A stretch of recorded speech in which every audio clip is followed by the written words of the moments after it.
Assalamualaikum warahmatullahi wabarakatuh. Alhamdulillah, assalatu wassalamu ala rasulillah. Sahabat sekalian, pada kesempatan ini kita akan membahas bagaimana eksorsis atau ruqyah dalam pendekatan psikologi, yang kita akan analisa atas beberapa sebab-sebab yang muncul atau faktor-faktor pemicu yang ada pada diri atau jiwa seseorang. Ada faktor kebiasaan, lingkungan, fisik, spiritualitas, keluarga, dan secara khusus faktor psikologis. Di sini saya sajikan analisanya melalui pendekatan diagram fishbone agar kita bisa menelusuri, melakukan troubleshooting, melakukan penelusuran dari kebiasaan yang dilakukan, dari kondisi lingkungan, dari kondisi fisik seseorang, dan psikologi keluarga serta spiritualitas seseorang. Ketika ditemui penyimpangan-penyimpangan, maka akan memicu dan membuka pintu kemungkinan untuk adanya gangguan kekuatan jahat, adanya gangguan jin, adanya gangguan setan kepada diri seorang. Adapun video ini saya buat berdasarkan landasan teoritis juga pengalaman empiris yang telah ditemui dalam beberapa kasus. Yang akan menjadi highlight kita pada kesempatan ini adalah ternyata setelah dilakukan proses eksorsis atau peruqyahan sebagaimana tergambar dalam flowchart ya, yang telah disajikan di sini, bahwa sebenarnya proses eksorsis atau proses pengeluaran gangguan kekuatan jahat atau dalam hal ini setan dari bangsa jin dalam pendekatan beberapa agama tentu memiliki beberapa persamaan dan persepsi. Yang perlu dilakukan dan yang paling penting dilakukan adalah proses yang pertama adalah input, edukasi, dan observasi. Baik itu input mengenai pengetahuan umum tentang apa itu eksorsis, konsep ruqyah dalam persepsi Islam, maupun observasi untuk melakukan diagnosa sehingga treatment yang kita lakukan tidak salah sasaran atau akan menjadi treatment yang tepat. Apa yang kita lakukan mengenai edukasi? Yang pertama adalah dalam konsepsi Islam, pendekatan ruqyah atau eksorsis adalah menggantungkan diri kepada pengharapan dan pertolongan Allah Subhanahu wa taala.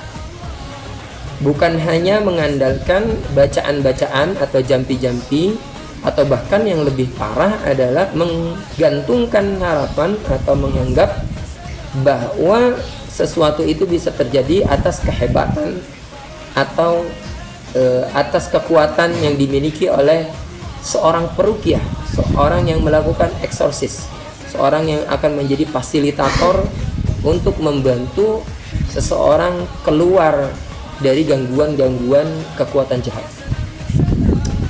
Sahabat sekalian, ketika kita pertama kali menghadapi seseorang yang mendapatkan gangguan, yang pertama kita adalah menganalisanya atau menanyakan perihal-perihal kebiasaan-kebiasaan. Jadi setelah kita jelaskan bagaimana konsepsi dan prinsip-prinsip dasar mengenai ruqyah atau eksorsis itu sendiri, kita lakukan diagnosa. Karena beberapa hal yang biasanya dominan menyebabkan seseorang itu akhirnya mendapatkan kondisi tertekan, kondisi yang akan membuka peluang pengaruh-pengaruh jahat dari luar, yaitu pertama kebiasaan. Dalam pendekatan agama Islam, yang pertama adalah kebiasaan meninggalkan atau melanggar adab-adab tertentu ya.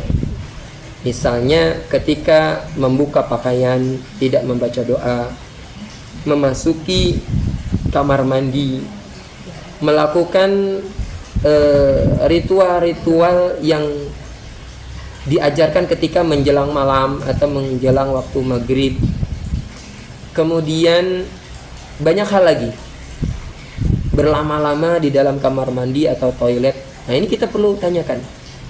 Atau bahkan hal-hal yang sifatnya jauh lebih parah, seperti misalnya melakukan kesyirikan, melakukan praktek perdukunan, memiliki jimat atau pengasihan dan seterusnya. Ya.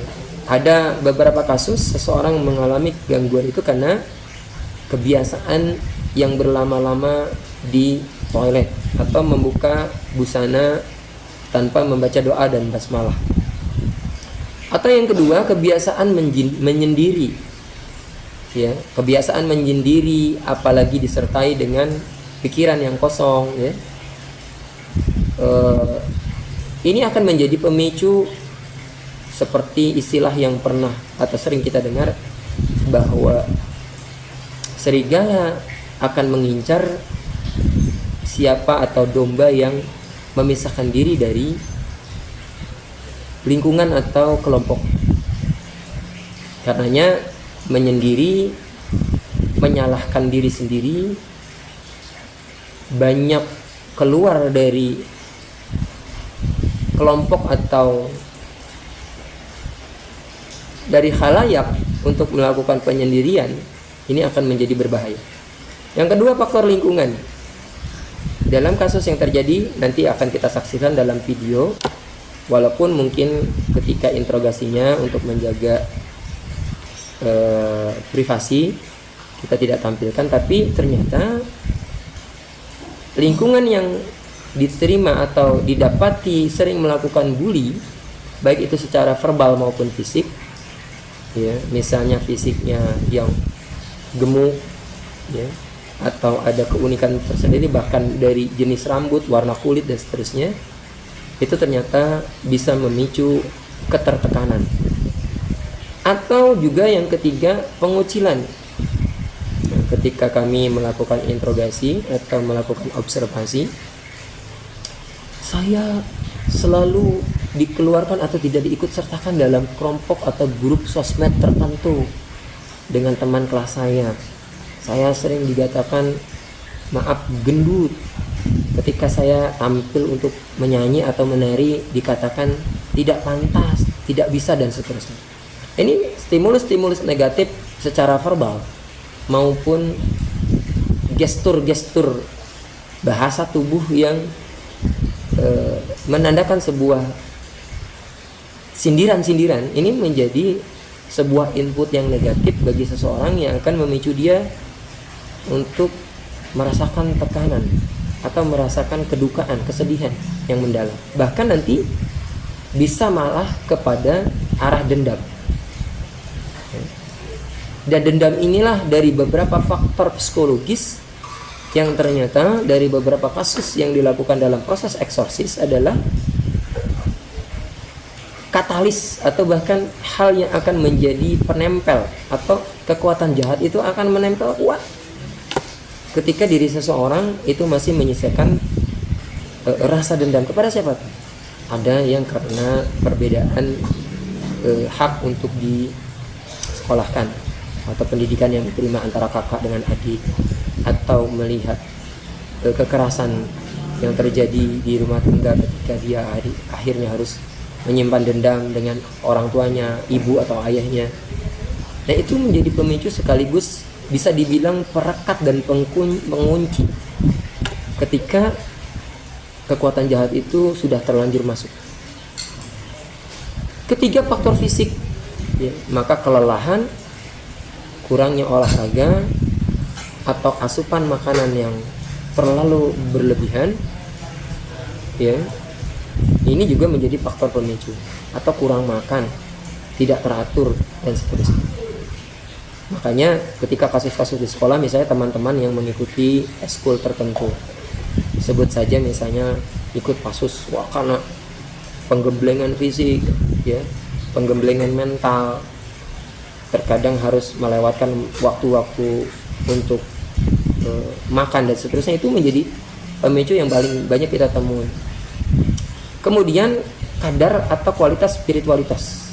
Dalam Islam ada zikir, ya, kurangnya zikir, ya, kurangnya ibadah itu jelas. Jauhnya kita dari hubungan kita dengan Tuhan yang Maha Esa atau Allah Subhanahu wa taala itu kan menjadi pemicu untuk bisa semakin membuka kesempatan kekuatan jahat, jin, setan dan sebagainya. Sihir, tenung, guna-guna dan seterusnya. Kemudian ada faktor keluarga, ya. Kurangnya perhatian, kurangnya komunikasi, blaming, ya, tuduhan-tuduhan, pengalamatan kesalahan yang berlebihan, ini juga akan menjadi pemicu depresi yang akhirnya akan menjadi faktor-faktor yang secara akumulatif akan memicu gangguan atau kerasukan. Selanjutnya yang terakhir dari beberapa hal yang kita analisis adalah faktor psikologis. Ya, ternyata adanya kondisi tertekan. Kadang-kadang lingkungan itu tidak menekan atau secara tidak sengaja ada kondisi yang membuat hati seseorang itu tertekan, sakit dan sebagainya. Kemudian ada kekerasan fisik yang juga akhirnya akan menimbulkan efek traumatis. Dan tadi kita bisa lihat adanya unsur dendam, ya, yang akan tersimpan dan akan menggerogoti sehingga akan juga memicu terjadinya depresi dan gangguan-gangguan, ya, keburukan-keburukan dari luar atau kekuatan jahat, baik itu dari kalau istilah daerah itu ketembrongan, kerasukan, atau mudahnya masuk sihir, guna-guna, tenung dan seterusnya. Nah, ini sahabat sekalian yang kita bisa analisa bahwa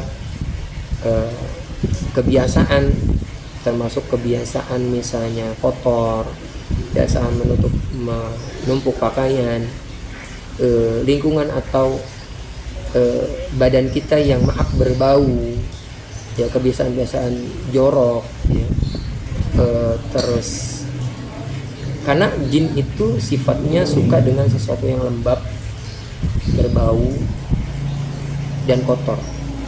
Maka salah satu metodologi perukiahan atau eksorsis itu bisa digunakan melalui wangi-wangian, ya, dengan minyak isik, kasturi atau wangian pada umumnya. Atau juga kebiasaan makan makanan-makanan dalam konsep Islam yang ada disebutkan dalam kitab suci, dalam Al-Quran, dan berada kelak nanti di surga, itu juga bisa menjadi sebuah media, baik itu yang sifatnya penanggulangan maupun pencegahan. Memakan kurma, meminum madu, minyak zaitun, ya, buah tin, delima dan sebagainya. Nah, kita kembali kepada proses, ya, eksorsis itu sendiri. Ketika sudah melakukan input observasi, maka dilakukan yang namanya jampi, bacaan-bacaan Quran atau bacaan-bacaan zikir yang disunahkan. Nah, ini penting, ya harus disyariatkan. Maka itu perbedaan antara ruqyah syariah dan ruqyah syirkiyah. Setelah dilakukan jampi dan berhasil, maka kita lakukan kembali edukasi dan observasi, mengingatkan. Kalau ternyata tidak lagi terlihat gangguan, maka proses ini selesai. Salah satu yang harus dipesankan adalah melakukan ruqyah atau eksorsis pribadi dengan melakukan ritual ibadah, zikir yang diajarkan. Ya, mungkin menurut pandangan agama lain ada penjelasan tertentu. Dalam hal ini, saat ini saya menjelaskan dalam pendekatan agama Islam. Tapi ternyata ketika ada gangguan baru, atau bahkan kadang-kadang ada jin-jin yang berpura-pura untuk keluar, ternyata tidak, maka akan dilakukan proses ulang, ya, maka akan dilakukan proses jampi, ya. Apabila gagal, maka kita akan kembali kepada proses input, ya. Kalau berhasil, kembali kita lakukan beberapa treatment atau edukasi maupun observasi yang tentu berbeda dan sifatnya sangat kasuistik. Demikian sahabat yang bisa kita sampaikan. Mohon maaf atas segala kekurangan. Terima kasih atas segala perhatian. Wassalamualaikum warahmatullahi wabarakatuh.